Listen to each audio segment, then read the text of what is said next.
Bloomberg Audio Studios. Podcasts, radio, news. KOTZ is a community of about 3,000 people in northwest Alaska. It sits roughly 30 miles north of the Arctic Circle. It's pretty remote. There's no roads that connect to the community or any of the communities in the region. We primarily travel by plane, boat, or in the wintertime, we use snowmobiles to kind of travel along the ice. Desiree Hagen lives there. She's the news director of the local public radio station, KOTZ. In KOTZ, I'm the only news person. I'm the only reporter. And it's a region the size of Indiana.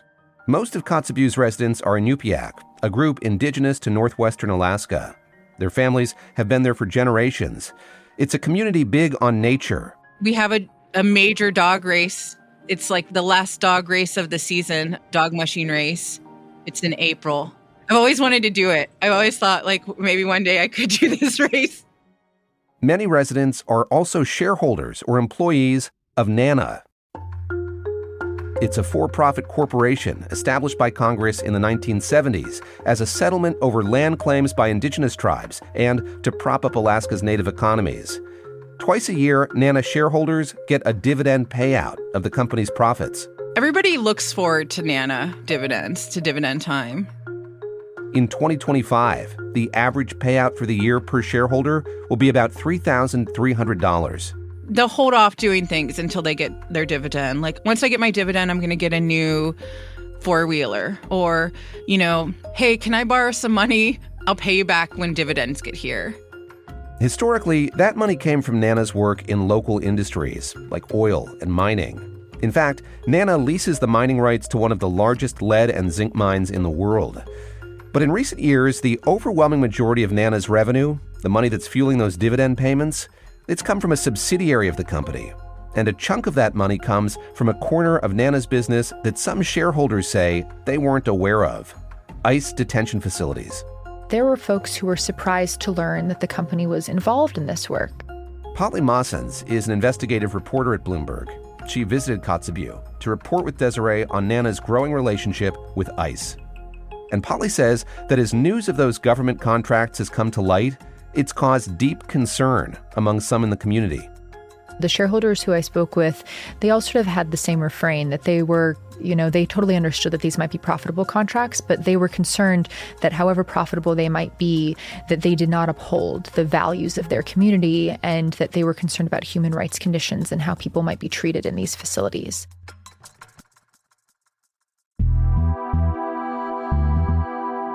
I'm David Gura, and this is The Big Take from Bloomberg News. Today on the show, a collaboration between Bloomberg News, KOTZ, and Alaska Public Media. How an Alaska Native corporation became an ICE detention giant, and why some of its shareholders are now speaking out.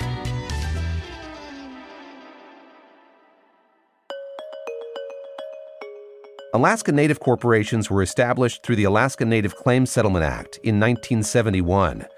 In exchange for dropping their claims to vast areas of the state, Alaska Natives received roughly 45 million acres of land and nearly $1 billion in a settlement payment. The act helped clear the way for the Trans-Alaska Pipeline System and came after a push from Alaska Native leaders to create an alternative to the reservation system of the lower 48 states. It also divided Alaska into 12 regions and established a private for-profit regional corporation for each of them. NANA is one of those corporations. The regional corporations got mineral and oil rights for those lands, and NANA's over 15,000 shareholders are eligible for a cut of those profits. Here's KOTZ's Desiree Hagen. One of the reasons that this was created was some of the people that were sort of the architects of this system, they wanted people to be independent so that they could do activities like subsistence hunting and fishing and would have a sort of passive income. Desiree and Bloomberg's Polly Mosendz have been reporting on NANA, the Alaska Native corporation that got spun up in KOTZ and its surrounding area after President Nixon signed that legislation into law. Polly says at first, NANA invested in industries that were close to home.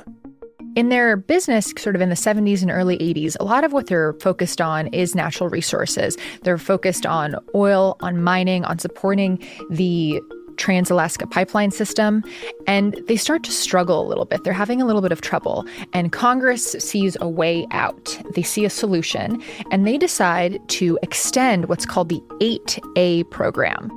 The 8A program is essentially a carve-out. It's meant to help socially and economically disadvantaged groups compete for government contracts, and it requires the federal government to reserve a certain percentage of contracts to bidders from those backgrounds. That basically means that instead of competing in this huge wide world of government contracting, you're competing in a different program that's a little bit smaller and geared towards these smaller, perhaps disadvantaged groups. Nana has been doing work for the federal government as far back as 1995, when it got a contract to provide services to the U.S. Military Academy at West Point. They're doing a variety of work in all corners of the federal government. There's technical work, there's tech support, there's DoD contracting. You know, it's not like they are just in one teeny tiny sliver of the federal government. There is no shortage of contracts that they are going to take on. And in 2012, NANA organized all of its federal contracting under one subsidiary called ACMA. The next year, ACMA hired a former assistant ICE field office director. His LinkedIn page lists his role at the company that year as director of operations. By 2014, ACMA won its first contract to run an ICE detention facility, the Chrome North Service Processing Center in Miami. You might have heard of Chrome more recently this year because it was one of the centers that was over capacity in the early Trump administration earlier this year. That is their first foray into ICE work. From there, they take on the Batavia Detention Center, which is in New York State. And now they've got about a half dozen places that they're operating. Among those half dozen other places is Guantanamo Bay. Through its subsidiary, NANA runs the Trump administration's migrant detention facility there. That's a really big one. I think that is a facility that has not actually held a ton of people, but gotten a lot of attention because of its location.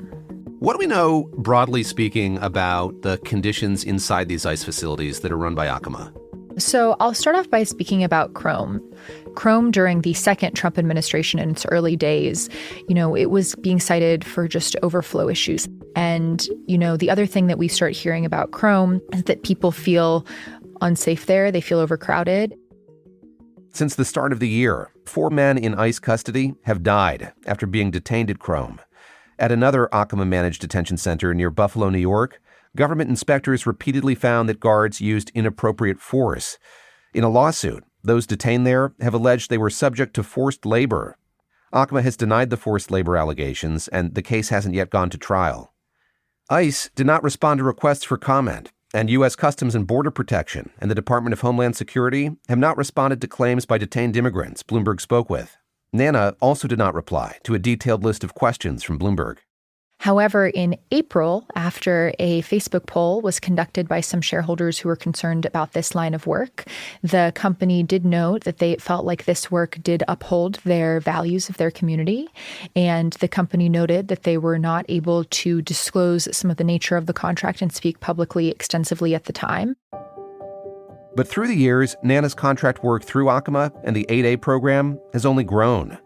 Polly says it's a noteworthy example of a diversity and inclusion initiative that survived under an administration trying to get rid of them. NANA subsidiaries have secured contracts worth nearly $1.2 billion to work with ICE over the past decade.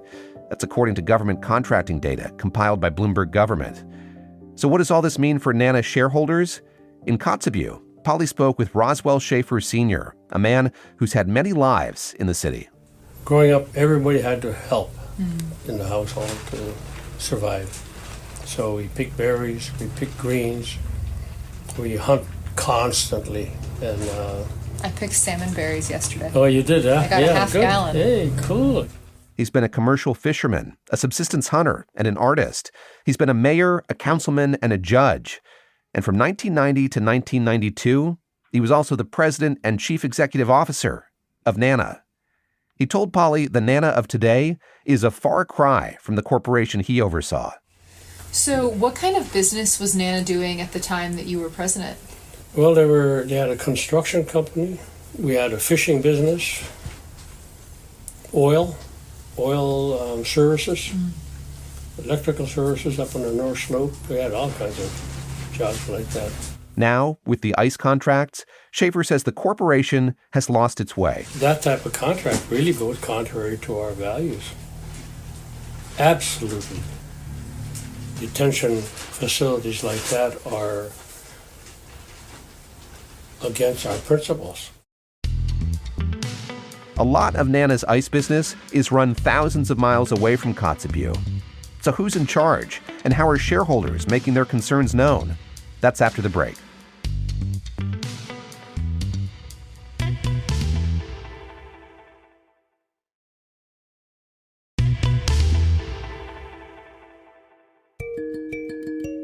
Over the last decade, NANA, the Alaskan Native corporation based in the city of Kotzebue, has won contracts worth more than $1 billion to run and support ICE detention facilities.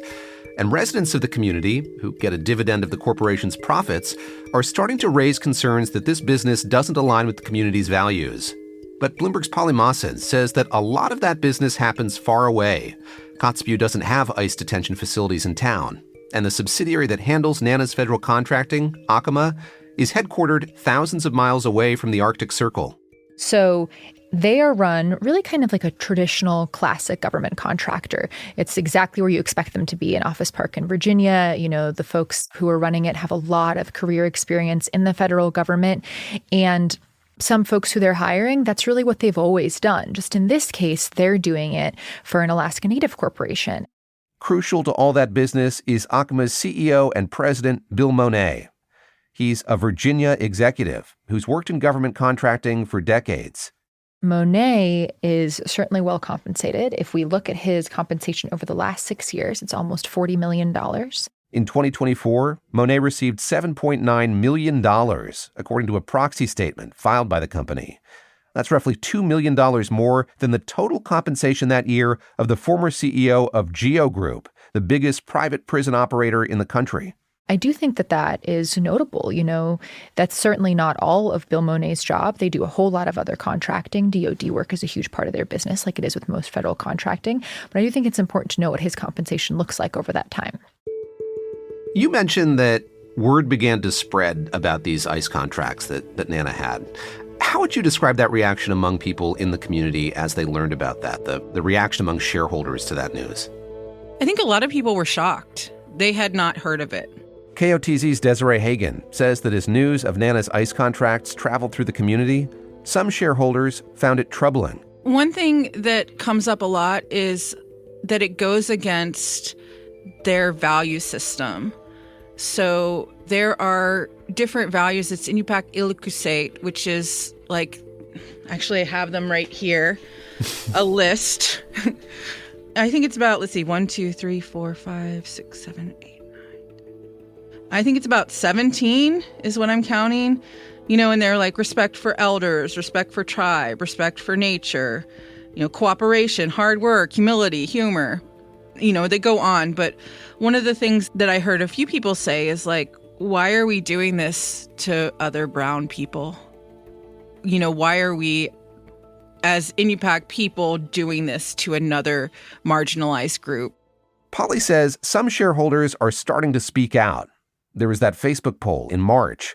It drew responses from 100 shareholders, and a majority of respondents said they disapproved of the work.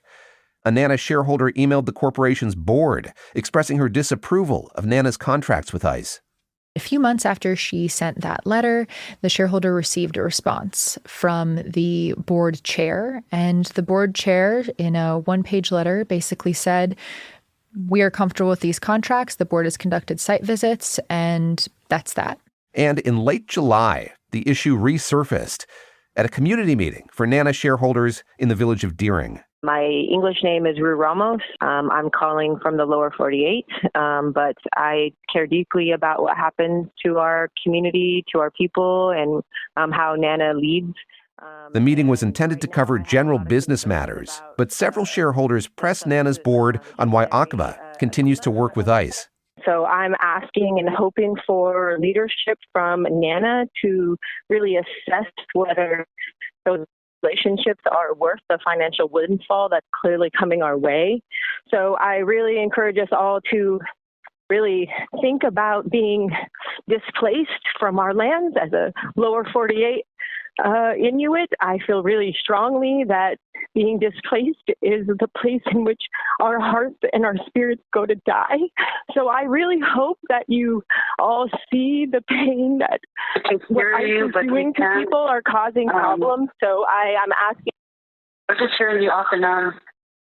We have rest for connection. NANA's president said he thought their comments were heartfelt, but noted that connectivity issues made it difficult for some people on the call to hear them. Meanwhile, Acama's business with ICE is continuing to grow. The value of NANA's ICE contracts this year is approaching $300 million, a figure that Polly says is rising sharply. That is an increase of $100 million since last year.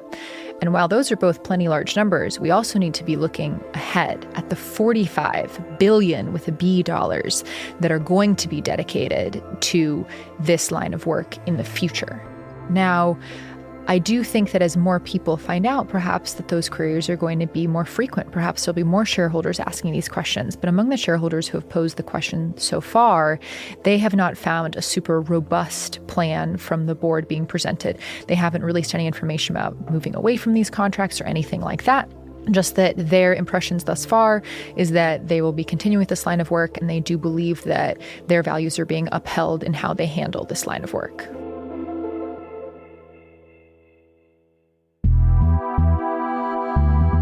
This is The Big Take from Bloomberg News. I'm David Gura. To get more from The Big Take and unlimited access to all of Bloomberg.com, subscribe today at Bloomberg.com/podcast offer. If you like this episode, make sure to follow and review The Big Take wherever you listen to podcasts. It helps people find the show. Thanks for listening. We'll be back tomorrow.